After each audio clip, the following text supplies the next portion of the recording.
ঢাকা শহর এমন একটি জায়গা, সারা পৃথিবীতে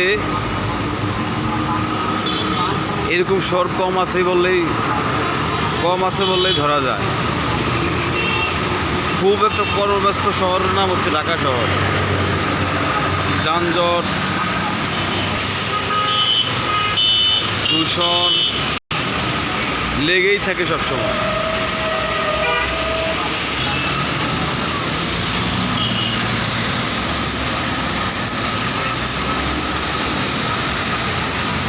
সকালের একটি দৃশ্য,